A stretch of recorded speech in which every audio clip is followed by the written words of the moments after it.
नमस्कार, बहुत बहुत स्वागत है आप सभी का हमारे चैनल द न्यूज़ 15 में और मैं हूं आपके साथ शिवानी मांगवानी। आइए नजर डालते हैं हमारी आज की इस खास वीडियो पर। लोकसभा चुनाव को लेकर उत्तर प्रदेश में आखिरकार समाजवादी पार्टी और कांग्रेस के बीच गठबंधन हो गया है, जिसकी 2 दिन पहले अलग होने की बातें हो रही थी। वहीं यूपी में 80 सीटों को लेकर हुई डील के तहत कांग्रेस 17 सीटों पर चुनाव लड़ेगी, सपा 63 सीटों पर अपने उम्मीदवार उतारेगी। सपा अपने कोटे से कुछ छोटे दलों को भी सीटें दे सकती है। चलिए, ये तो रही सपा और कांग्रेस में सुलह की बात, लेकिन 26 दलों को साथ लेकर चलने का वादा करने वाला ये गठबंधन कितना सफल है, ये आपको हम बताएंगे आज की इस वीडियो में। 2023 जुलाई के महीने में विपक्षियों की एकता वाला एक गठबंधन बना, जिसका नाम बेंगलुरु में हुई बैठक में विपक्षी दलों के महागठबंधन में रखा गया इंडिया, यानी Indian national developmental inclusive alliance. ये नाम रखने के पीछे कांग्रेस का यूपीए की छवि को दोबारा बनाने का तरीका माना गया,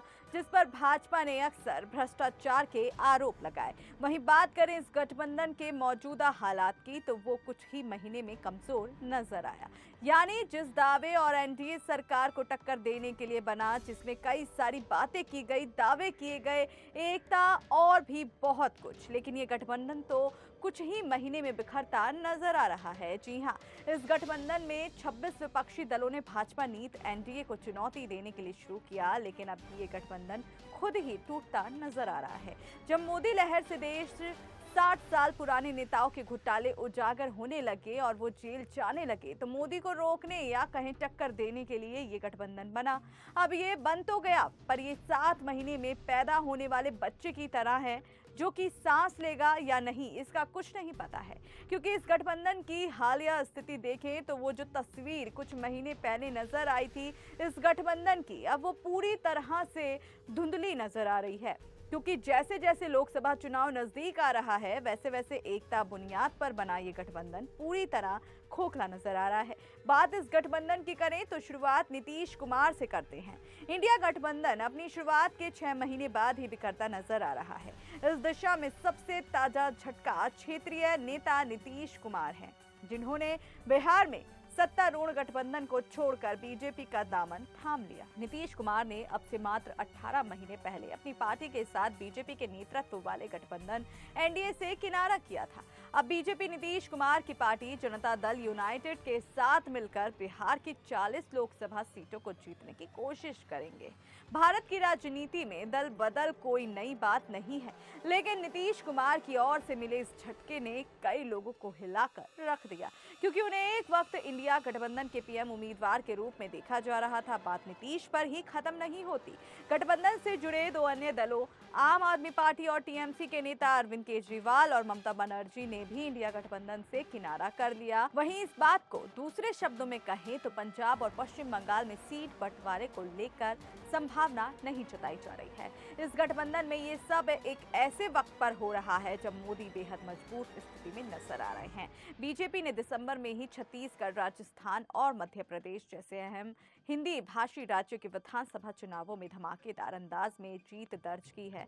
इसके बाद जनवरी में नरेंद्र मोदी ने अयोध्या में राम मंदिर का उद्घाटन करके आगामी चुनाव के लिए एक तरह से बिगुल फूंक दिया। लोकसभा चुनाव 2024 के लिए राष्ट्रीय लोक दल का एनडीए गठबंधन में शामिल होना तय हो चुका है।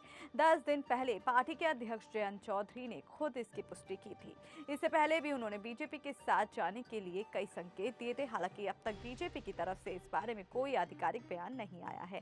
अखिलेश यादव ने चुनाव में एनडीए को हराने के लिए पीडीए का फॉर्मूला दिया था। अब आप में से कुछ लोग सोच रहे होंगे पीडीए क्या है, तो पीडीए यानी पिछड़ा वर्ग, दलित और अल्पसंख्यक समाजवादी पार्टी ने लोकसभा उम्मीदवारों की लिस्ट में पीडीए पर दांव लगाया है। सपा की उम्मीदवारी की लिस्ट में ओबीसी, दलित और मुस्लिम प्रत्याशी शामिल है। वहीं पीएम मोदी कई मौकों पर 4 जातियों की बात कर चुके हैं। जातिगत राजनीति को लेकर पीएम मोदी ने कहा था कि उनके लिए 4 जातियां अहम हैं: नारी शक्ति, युवा शक्ति, किसान और गरीब परिवार। ऐसे में सवाल यह है कि यूपी में कांग्रेस का साथ पाने के बाद अखिलेश यादव का पीडीए पीएम मोदी की 4 जातियों के आगे कितना टिक पाएगा। अभी देश भर में इंडिया गठबंधन की क्या स्थिति चल रही है वो हमने आपको उस लेख के माध्यम से समझाने की कोशिश की। यानी कुल मिलाकर देखा जाए तो पूरा पश्चिम, उत्तर और दक्षिण के जिन राज्यों के दम पर विपक्षी गठबंधन सत्तारूढ़ एनडीए और बीजेपी की आर्म ट्विस्टिंग की तैयारी में था, अब वहां वो खुद ही गिरते नजर आ रहा है। उत्तर प्रदेश में भी अब राष्ट्रीय लोकतांत्रिक दल इंडिया गठबंधन से छिटकते हुए दिखाई दे रहा है। अखिलेश यादव तो पहले से ही सीटों को लेकर कांग्रेस से मोल भाव का खेल खेल ही रहे हैं।